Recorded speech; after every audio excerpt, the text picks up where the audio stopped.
Bismillahirrahmanirrahim. Assalamualaikum warahmatullahi wabarakatuh. Alhamdulillahi rabbil alamin. Allahumma salli wa sallim ala sayyidina Muhammad wa ala ali sayyidina Muhammad. Pemirsa Istana Al-Quran Channel dimanapun berada, bertemu lagi kita dalam kisah-kisah yang diceritakan di dalam Al-Quran. Kisah ketiga, Nabi Hud alaihissalam. Jika kita memperhatikan dengan teliti semenanjung Arab, maka kita akan menemukan daerah gurun yang luas di bagian timur. Itu adalah daerah Ar-Rum'ul Khali. Daerah ini kosong, tidak ada tanda-tanda kehidupan. Di sana tidak ada tanaman maupun air. Namun demikian, apakah daerah ini juga merupakan gurun pada ribuan tahun silam? Jawabannya adalah tidak. Dahulu kala, daerah ini adalah daerah-daerah yang sangat subur dan hijau. Para arkeolog telah menemukan puing-puing kota yang terkubur di bawah pasir. Kaum Ad tinggal di daerah itu pada masa prasejarah. Mereka termasuk suku Arab kuno. Sejarah tidak menyebutkan apapun tentang mereka, hanya Al-Quran yang telah menyebutkan mereka. Kaum Ad tinggal di daerah rumpunan yang hijau. Hujan turun dalam musim-musim yang berbeda, sehingga tanah menjadi subur. Selokan-selokan dan sungai-sungai kecil penuh dengan air, dan ladang-ladang menjadi indah. Karenanya tanah-tanah mereka penuh dengan pohon-pohon kurma, tanaman anggur, dan tanaman lainnya. Selain itu, kebun-kebun mereka sangat luas. Masyarakat pada waktu itu menaruh perhatian khusus pada pembangunan rumah-rumah. Mereka adalah para ahli dalam membangun istana-istana, kastil-kastil, dan benteng-benteng. Mereka kuat dan sombong. Anugerah tersebut membuat mereka tidak bersyukur. Mereka tidak mendengarkan peringatan-peringatan yang sampai kepada mereka. Mereka adalah para penyembah berhala yang membuat berhala-berhala itu dengan tangan mereka, dan kemudian mereka menyembahnya. Mereka membangun kuil-kuil di atas bukit dan meletakkan berhala-berhala itu di sana. Kemudian mereka berkata, ini adalah dewa kesuburan, sedang ini adalah dewa laut, dan yang ini adalah dewa tanah, serta ini adalah dewa perang. Dengan alasan tersebut, mereka menyembah berhala-berhala itu bila mereka ditimpa kemalangan. Tanah Al-Ahqaf sangat subur dan penuh dengan rerumputan. Ternak mereka banyak, sehingga mereka menjauhi kehidupan ini, sehingga mereka menjalani kehidupan ini dengan penuh kemewahan dan kesombongan. Mereka berpikir bahwa dewa-dewa mereka lah yang memberikan nikmat itu semua. Karenanya mereka sangat berpegang teguh pada dewa-dewa mereka tersebut. Mereka menindas orang-orang tak berdosa dan menghukum keras orang-orang yang tidak mengikuti keyakinan dan cara hidup mereka. Orang-orang bajik di antara mereka menjadi takut. Mereka adalah kaum minoritas yang lemah. Kaum kaya memiliki perawakan yang kuat dan tinggi, namun hati mereka sekeras batu. Nabi Hud alaihissalam tinggal di daerah ini pada masa itu. Hud alaihissalam adalah seorang yang soleh. Ia mempunyai hati yang baik dan mencintai kebaikan. Allah subhanahu wa ta'ala memilihnya sebagai rasul dan mengirimnya sebagai pembawa risalah pada kaumnya. Hud alaihissalam mengajak orang-orang untuk menyembah Allah subhanahu wa ta'ala. Ia menghalangi kaumnya dari menyembah berhala-berhala dan dewa-dewa. Ia mengatakan pada mereka bahwa berhala-berhala dan dewa-dewa itu hanyalah batu yang tidak berguna. Hud alaihissalam adalah seorang yang pemberani. Ia tidak takut pada penyembah berhala itu, meskipun para penyembah berhala itu memiliki tubuh yang kuat.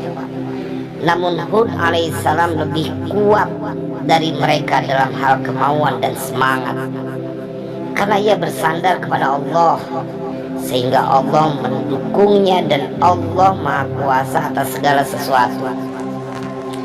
Orang-orang baik mengimani risalah yang dibawa Hud alaihissalam tersebut, tetapi mereka hanyalah segelintir orang saja. Kaum yang kuat dan sombong mengejek Hud alaihissalam. Mereka mengejek risalah beliau dan mengatakan bahwa beliau adalah seorang yang tolol dan gila. Mereka pun menyakiti dan mengancam beliau. Namun Hud alaihissalam terus menyeru orang-orang untuk beriman kepada Allah. Beliau selalu menasihati mereka.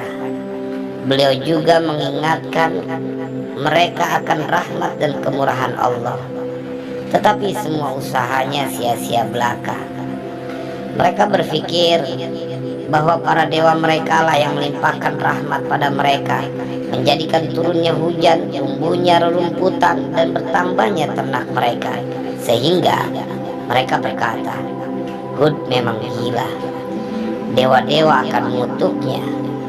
Mereka juga hendak menakut-nakuti Hud alaihissalam dengan azab para dewa mereka. Karena itu mereka berkata padanya, jika engkau terus mengajak kami untuk mengimani Tuhanmu, maka dewa-dewa kami akan menghukummu. Hud alaihissalam menghadapi tantangan kaum Ad yang tiran itu. Beliau pun siap menantang dewa-dewa mereka. Beliau terus menyampaikan risalahnya, dan para tiran itu pun tak mampu menghalanginya. Kaum Ad terbagi menjadi dua.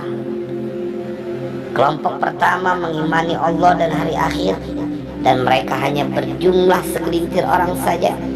Sedangkan kelompok kedua tidak beriman kepada risalah yang dibawa Hud alaihissalam. Mereka ini melakukan penyerangan, kejahatan, dan penyesatan. Nabi Hud alaihissalam tidak mempunyai harapan untuk memperbaiki mereka, karena mereka berkeras untuk hidup dalam kesesatan. Musim hujan telah tiba, namun hujan tidak turun.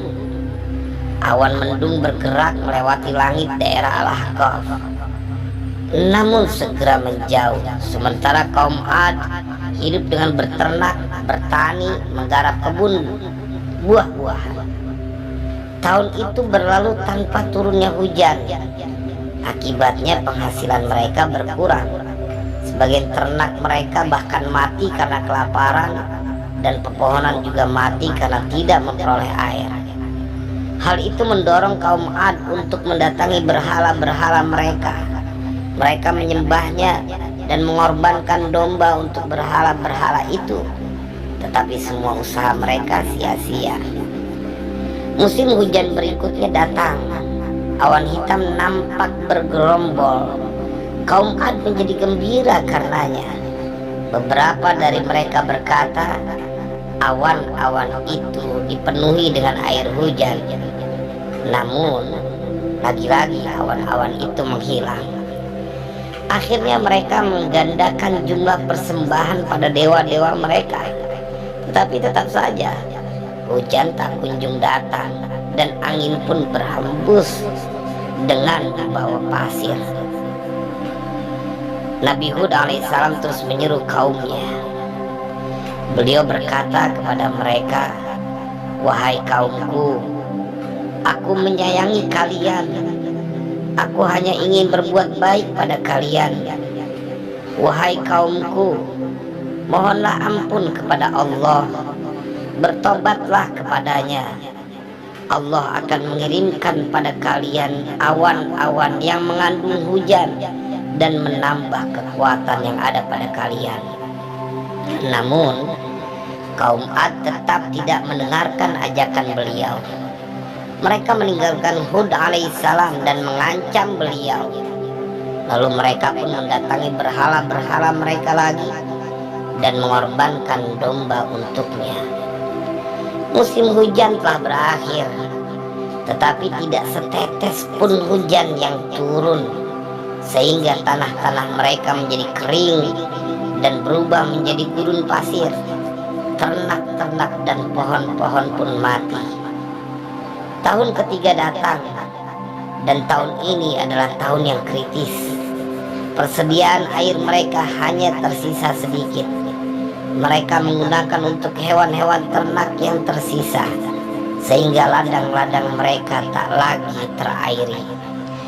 Namun mereka tetap pergi ke kuil-kuil mereka setiap hari dan menyembah serta memohon kepada berhala-berhala mereka.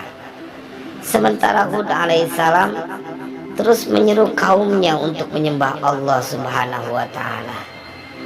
Ia ingin mereka mengerti bahwa Allah berkuasa atas segala sesuatu, dan bahwa berhala-berhala mereka itu hanyalah sebuah batu.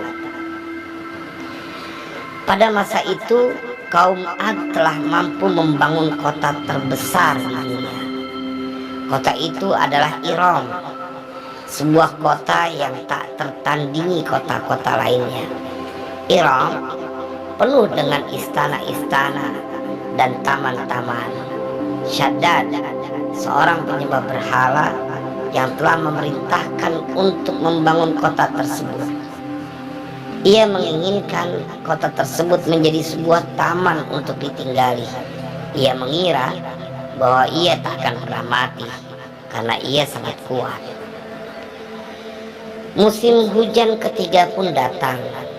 Meski demikian, tak terjadi apapun kecuali kekeringan.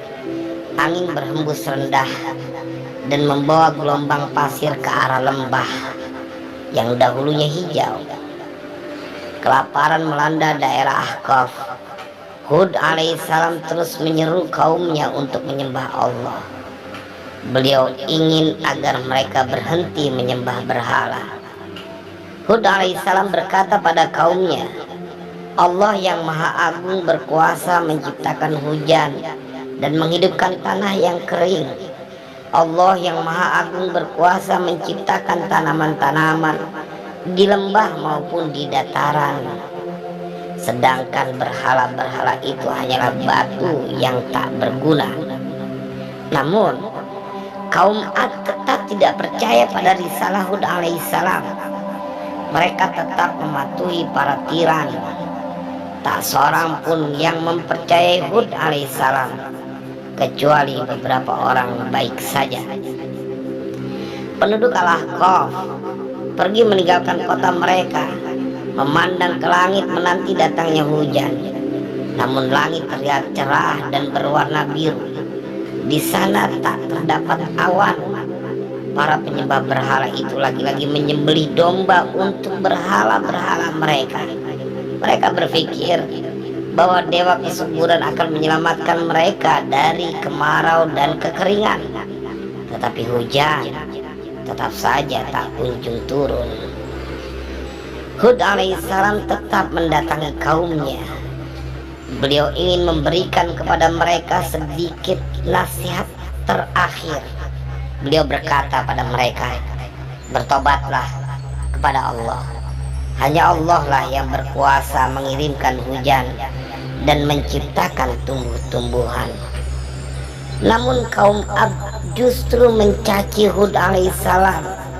Seraya mereka berkata, pergi kau gila, kau pembohong.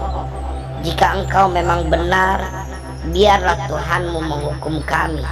Kami tidak akan meninggalkan Tuhan-Tuhan kami, Tuhan-Tuhan kami yang telah melimpahkan rahmat kepada kami, mengirim awan, menciptakan tumbuh-tumbuhan, dan memperbanyak ternak kami. Tuhan-Tuhan kami tak pernah melupakan itu. Hud alaihissalam menjadi sedih melihat kaumnya. Beliau ingin agar mereka beriman kepada Allah. Beliau ingin agar mereka menjalani kehidupan yang damai. Beberapa jam kemudian muncullah awan hitam yang menakutkan di kaki langit. Awan itu bergerak dengan cepat dan menutupi seluruh langit daerah Ahqaf. Kaum Ad bergembira melihat awan-awan tersebut.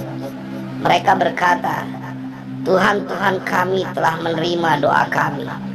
Mereka telah mengirimkan awan-awan yang penuh dengan hujan ini kepada kami, yang karenanya lembah-lembah dan ladang-ladang akan penuh dengan rerumputan.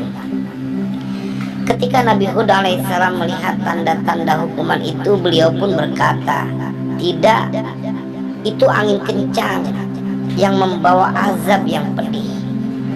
Hud alaihissalam dan para pengikutnya segera berlindung di gunung. Hukuman itu sudah dekat. Sementara para penyembah berhala justru menatap awan hitam di langit dan menanti turunnya hujan. Namun tak ada yang turun. Angin dingin berhembus, kilat menyambar di angkasa, guntur menggelegar, petir pun menghantam para penyembah berhala itu. Mereka menjadi gemetar ketakutan, sehingga mereka lari ke rumah-rumah mereka.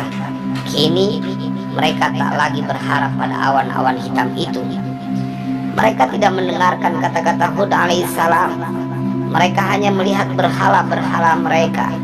Mereka mengira bahwa berhala-berhala itu akan memberi kebaikan bagi mereka. Tiba-tiba muncullah angin topan yang dahsyat. Angin itu sangat kencang, dingin dan kering. Angin tersebut tidak membawa awan maupun hujan, melainkan membawa butiran pasir yang dingin dan tebal. Jam demi jam berlalu, namun badai terus menghantam dan gelombang pasir bergerak ke lembah. Kaum Ad merasa bangga pada kekuatan mereka. Mereka mengira bahwa mereka mampu mengatasi kemarau, kekeringan, dan badai. Mereka pikir bahwa badai itu akan segera mereda di malam hari atau keesokan harinya. Namun badai dahsyat yang muncul di hari Rabu itu terus mengamuk hingga 7 malam 8 hari, sehingga ketika badai itu mereda pada hari Rabu berikutnya, dia telah memenuhi lembah yang sebelumnya subur dengan pasir. Angin telah mengubur kota Iram yang indah di bawah pasir, menghancurkan rumah-rumah dan tiang-tiang pualam yang kokoh, juga menghantam orang-orang yang tidak beriman pada risalah Hud alaihissalam. Mereka bergelimpangan di pasir bak pohon kurma yang layu. Berhala-berhala mereka jatuh di hadapan mereka dan hancur berkeping-keping. Kuil-kuil mereka pun telah menjadi puing-puing. Kutukan telah menimpa mereka. Mereka adalah orang-orang tiran yang hatinya kosong dari belas kasih. Kehidupan mereka penuh dengan bermain-main. Mereka membangun istana-istana hanya untuk bersenang-senang dan jauh dari manfaat. Mereka tidak beriman kepada Allah dan menganiaya orang-orang yang beriman, sehingga Allah menghancurkan kaum Ad itu serta menyelamatkan Hud alaihissalam dan para pengikutnya. Allah ingin agar mereka kembali menjalani kehidupan dengan penuh kebaikan, kesuburan, dan perkembangan. Dengan nama Allah yang Maha Pengasih lagi Maha Penyayang. Dan kepada kaum Ad kami utus saudara mereka Hud. Ia berkata, hai kaumku, sembahlah Allah. Sekali-kali tidak ada bagimu Tuhan selain Dia. Kamu hanyalah mengada-ngadakan saja. Hai kaumku, aku tidak meminta upah kepadamu bagi seruanku ini. Upahku tidak lain hanyalah dari Allah yang telah menciptakanku. Maka tidakkah kamu memikirkannya? Dan dia berkata, hai kaumku, mohonlah ampun kepada Tuhanmu, lalu bertobatlah kepadanya. Niscaya Dia menurunkan hujan yang sangat deras atasmu, dan Dia akan menumbuhkan kekuatan kepada kekuatanmu, dan Dia akan menambahkan kekuatan kepada kekuatanmu, dan janganlah kamu berpaling dengan berbuat dosa. Kaum Ad berkata, "Hai Hud, kamu tidak mendatangkan kepada kami satu bukti yang nyata, dan kami sekali-kali tidak akan meninggalkan sembahan-sembahan kami karena perkataanmu, dan kami sekali-kali tidak akan mempercayai kamu. Kami tidak mengatakan melainkan bahwa sebagian sembahan kami telah menimpakan penyakit gila atas dirimu." Hud alaihissalam menjawab, "Sesungguhnya aku jadikan Allah sebagai saksiku, dan saksikanlah olehmu bahwa sesungguhnya aku berlepas diri dari apa yang kamu persekutukan dari selain Allah. Sebab itu jalankanlah tipu dayamu semaunya terhadapku, dan jangan kamu memberi tangguh kepadaku. Sesungguhnya aku bertawakal kepada Allah, Tuhanku dan Tuhanmu. Tidak ada satu binatang melata pun melainkan dialah yang memegang ubun-ubunnya. Sesungguhnya Tuhanku di atas jalan yang lurus. Jika kamu berpaling, maka sesungguhnya aku telah menyampaikan kepadamu amanat yang aku diutus untuk menyampaikannya kepadamu, dan Tuhanku akan mengganti kamu dengan kaum yang lain yang lebih baik, dan kamu tidak dapat membuat madarat kepadanya sedikit pun. Sesungguhnya Tuhanku adalah Maha Pemelihara segala sesuatu. Dan tatkala datang azab kami selamatkan Hud dan orang-orang yang beriman bersama dia dengan rahmat dari kami, dan kami selamatkan pula mereka di akhirat dari azab yang berat. Dan itulah kisah kaum Ad yang mengingkari tanda-tanda kekuasaan Tuhan mereka dan mendurhakai Rasul-Rasul Allah, dan mereka menuruti perintah semua penguasa yang sewenang-wenang lagi menentang kebenaran, dan mereka selalu diikuti dengan kutukan di dunia ini dan begitu pula di hari kiamat nanti. Ingatlah, sesungguhnya kaum Ad itu kafir kepada Tuhan mereka. Ingatlah, kebinasaanlah bagi kaum Ad, yakni kaum Hud itu. Mudah-mudahan kisah ini menjadikan kita lebih istiqomah dalam melakukan ketaatan. Terima kasih, dan terus dukung kami. Istana Al-Quran Channel hadir untuk dakwah dunia dan kebahagiaan setelahnya. Wassalamualaikum warahmatullahi wabarakatuh.